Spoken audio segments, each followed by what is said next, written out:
So a lot of higher mobility gymmers ask me like, hey man, I kind of want to go to the gym. I want to get my legs stronger. I've been seeing exercises like squats and lunges and especially like deadlifts promoted by a lot of people for improving leg strength. And I don't know how to do it. I don't know what to do. I'm afraid to do it. So how do I start out doing and how do I start learning how to do a deadlift that is going to be safe for me, won't exacerbate my symptoms, allows me to get stronger, and really gets me set up for success as I try to improve my fitness journey at home or inside the gym. I'm going to show you how to do that right now.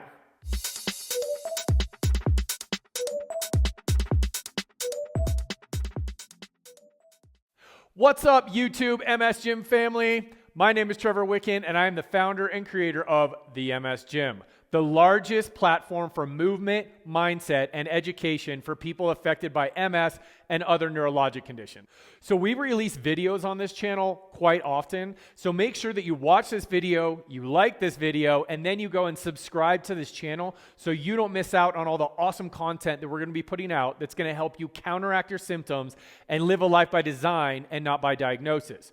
With that, I encourage you to watch till the very end of this video because I always have some special offer for you that will give you an opportunity to come train with us inside the MS Gym. So take a look at this chart. These are the muscles of the deadlift, okay? So once you go down into your deadlift, you are going to be using pretty much everything to stand back up. The deadlift is one of the best overall full body strengthening, full body power, full body balance exercises that we can use. And it's really important because if you do a deadlift properly, that's going to help you do things in your activities of daily living, like getting on and off the toilet, getting in and out of a chair, getting in and out of a car, things like that. It's super important that you have lower body strength and lower body power to control yourself going down and push yourself back up. Now, if you look at this, we are going to be using our glutes to drive the movement. We are also going to be keeping tension in these upper muscles up here called your latissimus dorsi, which are these muscles here. So when we grip the weight, we're going to lock down those shoulder blades, use those lats and try to squeeze our armpits, which is going to stabilize our back, our low back into our glutes, activate our core, and allow us to stand up with more strength and more power.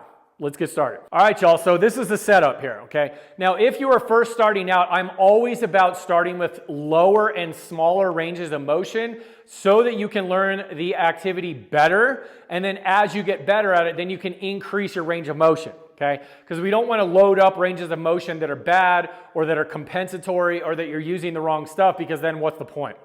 So what I've done here is I put this kettlebell, and you can use a dumbbell for this. So you could use something like a dumbbell and flip it on its side and do something like that. You could totally doable that way.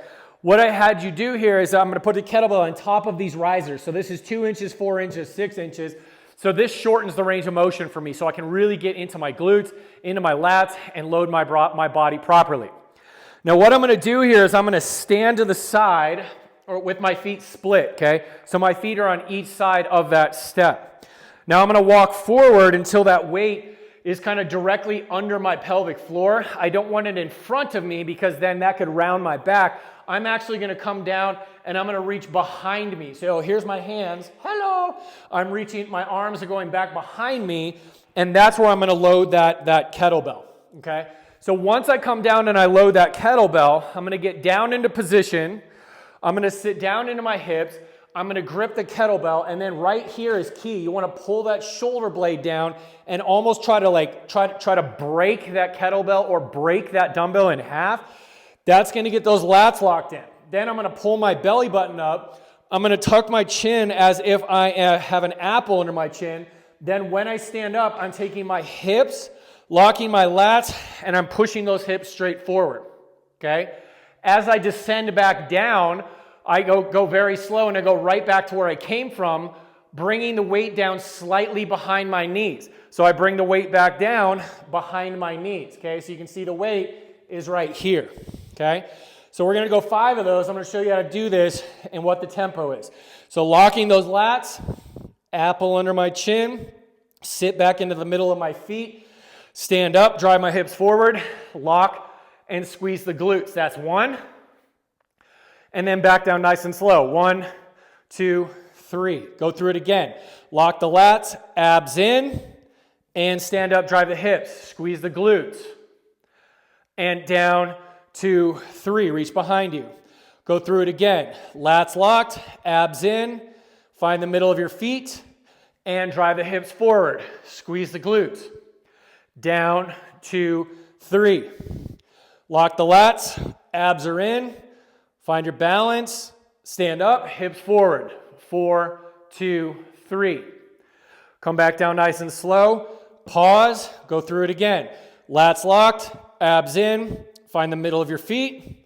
Last one, up, drive those hips forward, squeeze the glutes, and down, 2, 3. And then relax, okay?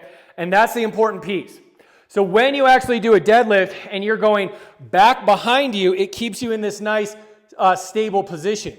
If you try to lift a weight that's in front of you, a lot of times people will get into this rounded position, and that's where you end up with back injuries, neck injuries, mid-back injuries.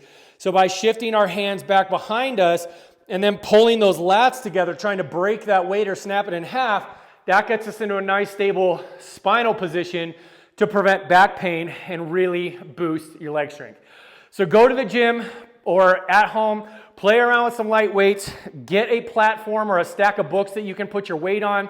Try to make it 6 inches or like 6 to 8 inches of a block, depending on how tall you are.